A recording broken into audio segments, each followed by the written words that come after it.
ಸ್ನೇಹಿತರೆ, good morning. ಇವತ್ತಿನ ದಿನ ಗುರುವಾರ, ಗಂಟೆ 8 o'clock ಆಗಿದೆ ಬೆಳಿಗ್ಗೆ. ನಾನು ಇವಾಗ ವ್ಲಾಗನ್ನು ಶುರು ಮಾಡ್ತಾ ಇದ್ದೀನಿ.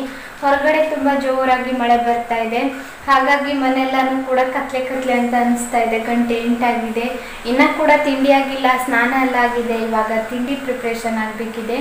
ಇವತ್ತು ತಿಂಡಿ ಗಟ್ಟಿ ಅವಲಕ್ಕಿ ಒಗ್ಗರಣೆ ಮಾಡೋದು. ನಿನ್ನೆ ಏನೂ ಕೂಡ ವ್ಲಾಗೇ ಮಾಡಿಲ್ಲ, ಇವಾಗ ವ್ಲಾಗನ್ನು ಶುರು ಮಾಡ್ತಾ ಇದ್ದೀನಿ. ಇವಾಗ ಬೇಗ ತಿಂಡಿ ಮಾಡ್ಕೊಳ್ತೀನಿ, ಅದಾದ ನಂತರ ನಿಮ್ಮ ಜೊತೆ ಮಾತಾಡ್ತೀನಿ. ಗಂಟೆ 8 o'clock ಆದ್ರೂ ಕೂಡ ಎಷ್ಟು ಕತ್ಲೆ ಆಗಿದೆ ನೋಡಿ. ಮನೆ ಒಳಗಡೆ ಲೈಟ್ಸ್ ಆನ್ ಮಾಡಿದ್ರೆ ಮಾತ್ರ ತುಂಬ ಜೋರಿದೆ ಮಳೆ. 2-3 days ಆಯಿತು, ರಾತ್ರಿ ಎಲ್ಲ ಫುಲ್ ಜೋರು ಮಳೆ ಬೀಳುತ್ತೆ. ಹಾಗೆ ಬೆಳಿಗ್ಗೆನೂ ಕೂಡ ಇರುತ್ತೆ, ಮಧ್ಯಾಹ್ನ ಅಷ್ಟೊಂದು ಇರೋದಿಲ್ಲ.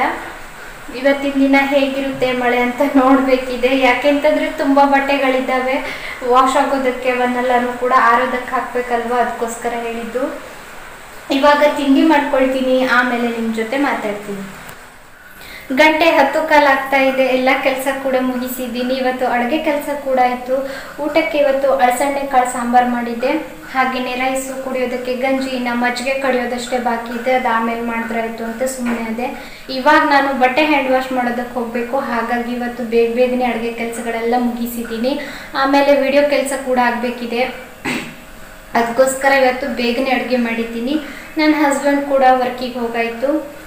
ಇನ್ನು ನನ್ನ ಕೆಲಸ ಅಷ್ಟೇ ಬಾಕಿ ಇರೋದು. ಹ್ಯಾಂಡ್ ವಾಶ್ ಮಾಡಿ ಬಂದುಬಿಟ್ಟು ಆರಾಮಾಗಿ ವಿಡಿಯೋ ಮಾಡೋದು, ಆಮೇಲೆ ಸ್ವಲ್ಪ ಕೆಲಸಗಳೆಲ್ಲ ಇದ್ದಾವೆ, ಅವನ್ನೆಲ್ಲ ಮಾಡ್ಕೊಳ್ಳೋದು, ಅಷ್ಟೇ ಕೆಲಸ. ಆವತ್ತಿನ ದಿನ ನಾನು ಅಮೆಝಾನಲ್ಲಿ ಹ್ಯಾಂಡ್ ಚಾಪರನ್ನು ಆರ್ಡರ್ ಹಾಕಿದ್ದೆ, ನಿಮಗೂ ಕೂಡ ತೋರಿಸಿದೆ ಕೂಡ ಹೌದು.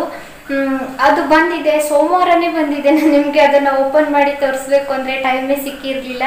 ಅದನ್ನು ಕೂಡ ನಾನು ಆಮೇಲೆ ಓಪನ್ ಮಾಡಿ ತೋರಿಸ್ತೀನಿ ಹೇಗಿದೆ ಅಂತ. ಹೇಗೆ ಬಂದಿದೆಯೋ ಹಾಗೆ ಇಟ್ಟಿದ್ದೀನಿ, ಇನ್ನೂ ಕೂಡ ನಾನು ಅದನ್ನು ಓಪನ್ ಮಾಡಿ ನೋಡಿಲ್ಲ. ಆಮೇಲೆ ಓಪನ್ ಮಾಡೋಣ. ಇವಾಗ ಹೋಗ್ತೀನಿ, ಹ್ಯಾಂಡ್ ವಾಶ್ ಮಾಡಿ ಬರ್ತೀನಿ. ಮಳೆ ಸ್ವಲ್ಪ ನಿಂತಿದೆ, ಹಾಗಾಗಿ ಮಳೆ ತುಂಬ ಬರ್ತಾ ಇತ್ತು, ಹಾಗಾಗಿ ನಾನು ಅಡುಗೆ ಕೆಲಸಗಳನ್ನೆಲ್ಲ ಮುಗಿಸ್ಕೊಂಡೆ. ಮಳೆಯಲ್ಲೇ ಹೋದರೆ ತುಂಬ ಜೋರು ಮಳೆ ಬಂದಾಗ ಮೈಗೆಲ್ಲ ಸಿಡಿಯುತ್ತೆ ಅಂತ ಬಟ್ಟೆ ಹ್ಯಾಂಡ್ ವಾಶ್ ಮಾಡುವಲ್ಲಿ ಸೀಟ್ ಇದೆ, ಅಂದರೆ ಮೇಲ್ಗಡೆ ಸೀಟ್ ಹಾಕಿದ್ದಾರೆ. ಆದ್ರೂ ಕೂಡ ಕೆಲವೊಮ್ಮೆ ಜೋರಾಗಿ ಮಳೆ ಬಂದಾಗ ಬಟ್ಟೆ ಎಲ್ಲ ಒದ್ದೆ ಆಗುತ್ತೆ, ಹಾಗಾಗಿ ನಾನು ಅಡುಗೆ ಕೆಲಸಗಳನ್ನೆಲ್ಲ ಮುಗಿಸ್ಕೊಂಡೆ. ಇವಾಗ ಮಳೆ ನಿಂತಿದೆ, ಇವಾಗ ಹೊರಡ್ತೀನಿ, ಆಮೇಲೆ ಬಂದು ಮಾತಾಡ್ತೀನಿ. ಎಲ್ಲ ಕೆಲಸ ಮುಗಿಸಿ ಇವಾಗ ಬಂದು ಕೂತಿದ್ದೀನಿ. ಗಂಟೆ 11 ಗಂಟೆ ಆಗ್ತಾ ಇದೆ. ನೀವು ಕೇಳ್ಬೋದು, ಇಷ್ಟು ಬೇಗನೆ ಅಡುಗೆ ಮಾಡಿದ್ದೀರಾ ಅಂತ. ಏನಂದರೆ ಇವತ್ತು ವಿಡಿಯೋ ಪಬ್ಲಿಷ್ ಮಾಡುವಂಥ ಕೆಲಸ ಇರಲಿಲ್ಲ, ಹಾಗಾಗಿ ಇವತ್ತು ನನ್ನ ಕೆಲಸ ಎಲ್ಲನೂ ಕೂಡ ಬೇಗ ಮುಗಿದಿದೆ. ವಿಡಿಯೋ ಪಬ್ಲಿಷ್ ಮಾಡೋದಕ್ಕೆ ಕೂತ್ರೆ ನನಗೆ ಬೆಳಿಗ್ಗೆ ಇಷ್ಟು ಬೇಗ ನನ್ನ ಕೆಲಸ ಮುಗಿಯೋದಿಲ್ಲ. ಡೈಲಿನೂ ಕೂಡ ಅಡುಗೆ ಮಾಡೋದಕ್ಕೆ ಲೇಟ್ ಆಗುತ್ತೆ. ಮೊದಲಿಗೆ ನಾನು ಬಟ್ಟೆನ ಹ್ಯಾಂಡ್ ವಾಶ್ ಮಾಡೋದಕ್ಕೆ ಹೋಗ್ತಾ ಇದ್ದೆ. ಇವತ್ತು ವಿಡಿಯೋ ಪಬ್ಲಿಷ್ ಮಾಡುವಂಥ ಕೆಲಸ ಇರಲಿಲ್ಲ, ಮಳೆ ಕೂಡ ಬರ್ತಾ ಇತ್ತು, ಹಾಗಾಗಿ ನಾನು ಅಡುಗೆ ಕೆಲಸಗಳನ್ನೆಲ್ಲ ಮುಗಿಸಿ ಕೂತಿದ್ದೀನಿ. ಇವಾಗ ನಾನು ಅಮೆಝಾನಲ್ಲಿ ಬಂದಿರುವಂಥ ಹ್ಯಾಂಡ್ ಚಾಪರನ್ನು ಅನ್ಬಾಕ್ಸಿಂಗ್ ಮಾಡ್ತೀನಿ. ಯಾರೋ ಕೇಳ್ತಾ ಇದ್ರು ಅಮೆಝಾನಲ್ಲಿ ತರಿಸಿದಂಥ ಐಟಮನ್ನು ಮತ್ತೆ ಅದನ್ನು ರಿಟರ್ನ್ ಮಾಡೋದು ಹೇಗೆ ಅಂತ. ಒಮ್ಮೆ ನಾನು ವಿಡಿಯೋ ಮಾಡಿ ತೋರಿಸ್ತೀನಿ, ಇದ್ರ ಬಗ್ಗೆ ಹೇಗೆ ರಿಟರ್ನ್ ಮಾಡೋದು ಅಂತ ಒಮ್ಮೆ ತೋರಿಸ್ತೀನಿ. ಇವಾಗ ಬಾಯಲ್ಲಿ ಹೇಳಿದ್ರೆ ನಿಮಗೆ ಗೊತ್ತಾಗೋದಿಲ್ಲ, ಹಾಗಾಗಿ ನಾನು ಹೇಳ್ತಾ ಇರೋದು. ನೋಡೋಣ ಹೇಗಿದೆ ಅಂತ. ಚೆನ್ನಾಗಿ ಪ್ಯಾಕ್ ಮಾಡಿ ಕಳಿಸಿದ್ದಾರೆ. ನಾನು ಇದನ್ನು ಆನಿಯನ್ ಕಟ್ ಮಾಡೋದಕ್ಕಿಂತ ಶುಂಠಿ ಮತ್ತು ಬೆಳ್ಳುಳ್ಳಿನ ಪೇಸ್ಟ್ ಮಾಡೋದಕ್ಕಾಗುತ್ತೆ ಅಂತ ಇದನ್ನು ಪರ್ಚೇಸಿಂಗ್ ಮಾಡಿದ್ದು. ನನಗೆ ಅಂಗಡಿನಲ್ಲಿ ಸಿಗುವಂಥ ಶುಂಠಿ ಬೆಳ್ಳುಳ್ಳಿ ಪೇಸ್ಟ್ ಪ್ಯಾಕೆಟು ಅಷ್ಟೊಂದು ಇಷ್ಟ ಆಗೋದಿಲ್ಲ. ಮನೇಲಿ ನಾನು ಪ್ರಿಪೇರ್ ಮಾಡೋದಕ್ಕೋದ್ರೆ, ಮಿಕ್ಸಿಲಿ ಮಾಡೋದಕ್ಕೋದ್ರೆ ಅದನ್ನು ಸ್ಟೋರ್ ಮಾಡಿ ಇಡಬೇಕಾಗುತ್ತೆ ಫ್ರಿಜ್ಜಲ್ಲಿ, ಹಾಗಾಗಿ ನಾನು ಇದನ್ನು ಬೈ ಮಾಡಿದ್ದೀನಿ. ನೋಡೋಣ ಆಗುತ್ತೋ ಇಲ್ವೋ ಅಂತ ಗೊತ್ತಿಲ್ಲ, ಆಗ್ಬೋದು. ಅಂದರೆ ಶುಂಠಿ ಬೆಳ್ಳುಳ್ಳಿ ಪೇಸ್ಟ್ ಮಾಡೋದಕ್ಕಾಗುತ್ತೆ ಅಂತಲೇ ನಾನು ಪರ್ಚೇಸಿಂಗ್ ಮಾಡಿದ್ದೀನಿ. ನೋಡೋಣ. ಇವಾಗ ಬಂದಿರುವಂಥ ಪ್ರಾಡಕ್ಟ್ಸನ್ನು ನಾನಿಲ್ಲಿ ಅನ್ಬಾಕ್ಸಿಂಗ್ ಮಾಡ್ತಾ ಇದ್ದೀನಿ, ಅಮೆಝಾನಲ್ಲಿ ತರಿಸಿರುವಂಥದ್ದು. ನೀವು ಯಾವಾಗಲೂ ಕೂಡ ಅನ್ಬಾಕ್ಸಿಂಗ್ ಮಾಡುವಾಗ ಒಂದು ವಿಡಿಯೋ ಮಾಡಿ ಅನ್ಬಾಕ್ಸಿಂಗ್ ಮಾಡಿ, ವಿಡಿಯೋ ಮಾಡ್ತಾ ಅನ್ಬಾಕ್ಸಿಂಗ್ ಮಾಡಿ. ಯಾಕೆಂತಂದರೆ ಕೆಲವೊಮ್ಮೆ ಡ್ಯಾಮೇಜ್ ಪೀಸ್ಗಳು ಬರುವಂಥ ಸಾಧ್ಯತೆಗಳಿರ್ತವೆ, ಹಾಗಾಗಿ ಹೇಳ್ತಾ ಇರೋದು. ಇನ್ ಕೇಸ್ ಡ್ಯಾಮೇಜ್ ಬಂತು ಅಂದಾಗ ನಾವು ರಿಟರ್ನ್ ಮಾಡೋದಕ್ಕೂ ಕೂಡ ಒಳ್ಳೆಯದಾಗುತ್ತೆ. ಇಲ್ಲ ಅಂತಂದರೆ ಅವರು ಆರ್ಗ್ಯೂ ಮಾಡ್ಬೋದು, ನಾನು ಒಳ್ಳೆ ಪೀಸನ್ನೇ ಕಳಿಸಿದ್ದೀನಿ ಅಂತ, ಹಾಗಾಗಿ ಹೇಳ್ತಾ ಇರೋದು. ನಮ್ಮ ಹತ್ರ ಕೂಡ ಒಂದು ಪ್ರೂಫ್ ಇರುತ್ತೆ ನಾವು ವಿಡಿಯೋ ಮಾಡಿ ಅನ್ಬಾಕ್ಸಿಂಗ್ ಮಾಡಿದಾಗ, ಅದಕ್ಕೋಸ್ಕರ ಹೇಳ್ತಾ ಇರೋದು.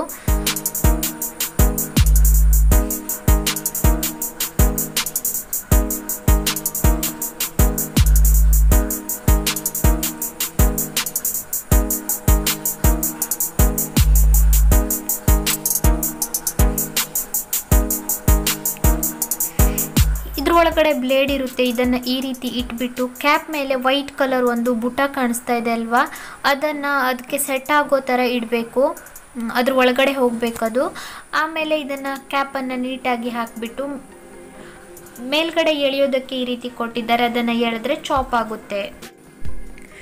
ಇವಾಗ ನಾನು ಇದನ್ನು ಹೇಗೆ ಚಾಪ್ ಆಗುತ್ತೆ ಆನಿಯನ್ ಎಲ್ಲನೂ ಕೂಡ ಅಂತ ತೋರಿಸ್ತಾ ಇದ್ದೀನಿ. ಇದನ್ನು ಇವಾಗ ಆ್ಯಡ್ ಮಾಡ್ತಾ ಇದ್ದೀನಿ ಈ ಕ್ಲಿಪ್ಪನ್ನು. ನಾನು ಆನಿಯನನ್ನು ಸಿಪ್ಪೆ ತೆಗೆದು 4 ಪೀಸಾಗಿ ಕಟ್ ಮಾಡಿದ್ದೀನಿ. ಕಟ್ ಮಾಡಿ ಇದ್ರೊಳಗಡೆ ಹಾಕಿಬಿಟ್ಟು ಇವಾಗ ಕ್ಲೋಸ್ ಮಾಡಿದ್ದೀನಿ. ನೀವು ನೋಡ್ತಾ ಇರ್ಬೋದು ಈ ರೀತಿ. ಇದನ್ನು ಈ ದಾರ ಇರುತ್ತೆ ಅಲ್ವಾ, ಅದನ್ನು ಎಳಿಬೇಕಾಗುತ್ತೆ. ಎಷ್ಟು ಚಾಪ್ ಆಗಿದೆ ಅಂತ ನೀವು ಹಾಗೆ ಎತ್ತು ನೋಡಿದ್ರೂ ಕೂಡ ಗೊತ್ತಾಗುತ್ತೆ. ಮತ್ತೆ ಈ ಕ್ಯಾಪ್ ತೆಗೆಯುವಂಥ ಅವಶ್ಯಕತೆ ಇರೋದಿಲ್ಲ.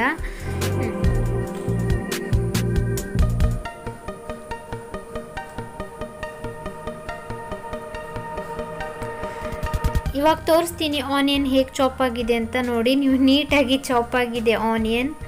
ತುಂಬ ಖುಷಿ ಆಯಿತು, ಚೆನ್ನಾಗಿದೆ ನೋಡೋದಕ್ಕೂ ಕೂಡ, ಹಾಗೆಯೇ ಚಾಪ್ ಮಾಡೋದಕ್ಕೂ ಕೂಡ ತುಂಬ ಈಸಿ ಆಗುತ್ತೆ. ನಾನಿಲ್ಲಿ ಒಂದೇ ಒಂದು ಆನಿಯನನ್ನು ಹಾಕಿದ್ದೆ, ಚಿಕ್ಕ ಆನಿಯನ್ನು. ಅಡುಗೆ ಕೆಲಸಗಳೆಲ್ಲ ಮುಗ್ದಿತ್ತಲ್ವ, ಹಾಗಾಗಿ ಇವಾಗ ನಾನಿಲ್ಲಿ ಸೌತೆಕಾಯಿ ಪೀಸ್ಗಳನ್ನು ಹಾಕಿದ್ದೀನಿ ಚಾಪ್ ಮಾಡೋದಕ್ಕೆ, ಚಿಕ್ಕದಾಗಿ ಚಾಪ್ ಮಾಡೋದಕ್ಕೆ, ಮೊಸರು ಬಜ್ಜಿ ಮಾಡೋದಕ್ಕೆ. ಇವಾಗ ಸೌತೆಕಾಯಿ ಕೂಡ ಹೇಗೆ ಚಾಪ್ ಆಯಿತು ಅಂತ ತೋರಿಸ್ತೀನಿ. ನೋಡ್ತಾ ಇರಬಹುದು, ಇದು ಕೂಡ ಚಿಕ್ಕದಾಗಿ ಚಾಪ್ ಆಗಿದೆ. ತುಂಬ ಚೆನ್ನಾಗಿದೆ. ಯಾರಾದರೂ ಬೈ ಮಾಡೋದಿದ್ರೆ ಬೈ ಮಾಡ್ಬೋದು. ತುಂಬ ಈಸಿ ಆಗುತ್ತೆ.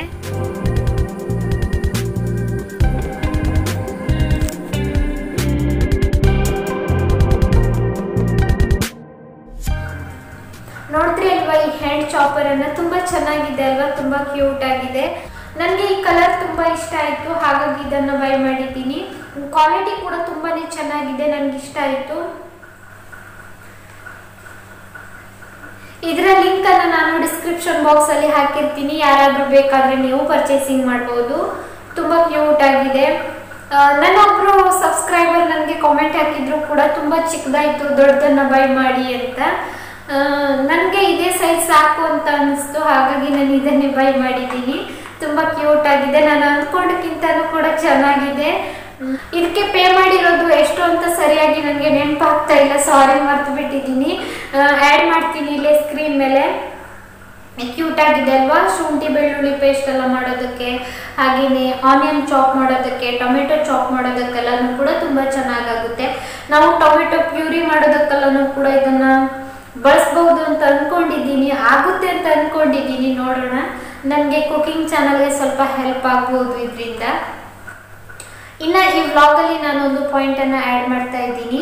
ಇನ್ನು ನನ್ನ ಡೈಲಿ ರೂಟೀನ್ ತೋರಿಸ್ತಾ ಹೋದರೆ ನಿಮಗೂ ಕೂಡ ಬೋರ್ ಆಗುತ್ತೆ. ಆಲ್ರೆಡಿ ತುಂಬ ಸಾರಿ ನೋಡಿದ್ದೀರಾ, ಹಾಗಾಗಿ ಒಮ್ಮೆ ನಾನು ಇದನ್ನು ಪೇಪರಲ್ಲಿ ಓದಿದ್ದೆ. ಪೇಪರಲ್ಲಿ ಓದಿದ್ದು ಮೇ ಬಿ 1 ಇಯರ್ ಬ್ಯಾಕ್ ಅಂತ ಅಂದ್ಕೊಂಡಿದ್ದೀನಿ. ನಿನ್ನೆ ನಾನೇನೋ ಕೆಲಸ ಮಾಡ್ತಾ ಇರುವಾಗ ಈ ಬುಕ್ ಸಿಕ್ತು. ಈ ಬುಕ್ಕಲ್ಲಿ ನಾನು ನೋಟ್ ಮಾಡಿಟ್ಟಿದ್ದೀನಿ ಈ ರೀತಿ. ನನಗೆ ಯಾವುದಾದ್ರೂ ಒಂದು ವಿಷಯಗಳು ನನ್ನ ಮನಸ್ಸಿಗೆ ಅದು ತಲುಪಿದೆ ಅಂತಂದಾಗ ನಾನು ಅದನ್ನು ನೋಟ್ ಮಾಡುವಂಥ ಅಭ್ಯಾಸ ಯಾವಾಗಲೂ ಕೂಡ ಹೌದು. ಇವಾಗ ನಾನು ಅದನ್ನು ಹೇಳ್ತೀನಿ ನಿಮಗೆ ಏನು ನಾನು ನೋಟ್ ಮಾಡಿದ್ದೀನಿ ಅಂತ. ಇವಾಗ ನಾನು ಅದನ್ನು ಓದ್ತಾ ಹೋಗ್ತೀನಿ. ನಿರಂತರ ಕಲಿಕೆ ಯಶಸ್ಸಿನ ಸೂತ್ರ. ದಿನದ 24 ಗಂಟೆ ಸದುಪಯೋಗ ಮಾಡಿಕೊಳ್ಳುವಲ್ಲಿ ನಾವು ಸಕ್ರಿಯರಾಗಿರಬೇಕು. ಈ ದಿನ ಮಾಡುವ ಎಲ್ಲ ಕೆಲಸಗಳನ್ನು ಶ್ರೇಷ್ಠವಾಗಿ ಮಾಡುವುದೇ ಯಶಸ್ಸಿನ ರಹಸ್ಯ.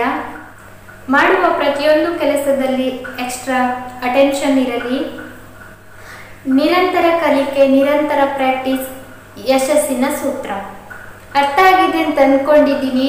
ಯಾರು ಕೂಡ ಹುಟ್ಟುತ್ತಾನೆ ಎಲ್ಲಾನು ಕೂಡ ಕಲ್ತ್ಕೊಂಡು ಬರೋದಿಲ್ಲ. ಬೆಳೀತಾ ಬೆಳೀತಾ ಕಲಿತಾ ಹೋಗ್ತಾರೆ. ಎಲ್ಲಾನು ಕೂಡ ಅಸಾಧ್ಯ ಅಂತ ಕೂತ್ರೆ ಜೀವನದಲ್ಲಿ ಏನನ್ನು ಕೂಡ ಸಾಧನೆ ಮಾಡೋದಕ್ಕೆ ಖಂಡಿತವಾಗಿಯೂ ಸಾಧ್ಯವಿಲ್ಲ. ಒಬ್ರು ಒಂದು ಹುದ್ದೆಗೆ ಹೋದಾಗ ಎಲ್ಲಾನು ತಿಳಿದ್ಬಿಟ್ಟೇ ಹೋಗಿರೋದಿಲ್ಲ. ಬೆಳೀತಾ ಬೆಳೀತಾ ಅವರು ಕೂಡ ಕಲಿತಾ ಹೋಗ್ತಾರೆ. ಆ ಹುದ್ದೆಗೆ ಹೋದಾಗ್ಲೂ ಕೂಡ ಅವರು ಪ್ರಾಕ್ಟೀಸ್ ಮಾಡ್ತಾ ಇರ್ತಾರೆ, ಕಲಿತಾ ಇರ್ತಾರೆ. ಇದೇ ಮುಂದೊಂದಿನ ಅವರ ಯಶಸ್ಸಿನ ಸೂತ್ರವಾಗುತ್ತೆ. ತುಂಬ ಚೆನ್ನಾಗಿ ಇದನ್ನು ಪೇಪರಲ್ಲಿ ಹಾಕಿದ್ರು. ಒಮ್ಮೆ ನಾನು ಇದನ್ನು ಓದಿದ್ದೆ, ಹಾಗಾಗಿ ನಿಮ್ಮ ಜೊತೆಗೂ ಕೂಡ ಶೇರ್ ಮಾಡಿದ್ದೀನಿ. ಅರ್ಥ ಆಗಿದೆ ಅಂತ ಅಂದ್ಕೊಂಡಿದ್ದೀನಿ. ಮತ್ತೆ ನಾನಿಲ್ಲಿ ಅರ್ಥ ಮಾಡಿ ಹೇಳುವಂಥದ್ದು ಏನೂ ಕೂಡ ಇಲ್ಲ. ಇದನ್ನು ಓದಿದ್ರೆ ನಿಮಗೆ ಅರ್ಥ ಆಗುತ್ತೆ. ನಿರಂತರ ಕಲಿಕೆ ಅಂದರೆ ಯಾವಾಗಲೂ ನಾವು ಕಲಿತಾ ಹೋದಾಗ, ನಿರಂತರ ಪ್ರಾಕ್ಟೀಸ್ ಮಾಡ್ತಾ ಹೋದಾಗ ಇದೇ ಮುಂದೊಂದಿನ ನಮ್ಮ ಯಶಸ್ಸಿನ ಸೂತ್ರ ಅಂತ ತುಂಬ ನೀಟಾಗಿ ಪೇಪರಲ್ಲಿ ಹಾಕಿದ್ರು. ಅರ್ಥ ಆಗಿದೆ ಅಂತ ಅಂದ್ಕೊಂಡಿದ್ದೀನಿ. ಇಲ್ಲಿ ಮತ್ತೆ ನಾನೇನು ಅರ್ಥ ಮಾಡಿಸಿ ಹೇಳುವಂಥದ್ದೇನು ಕೂಡ ಇಲ್ಲ. ಇನ್ನು ಅದೇ ರೂಟೀನು. ಹಾಗಾಗಿ ನನ್ನ ಪುಟ್ಟ ವ್ಲಾಗನ್ನು ಕೂಡ ಇಲ್ಲಿಗೆ ಎಂಡ್ ಮಾಡ್ತೀನಿ.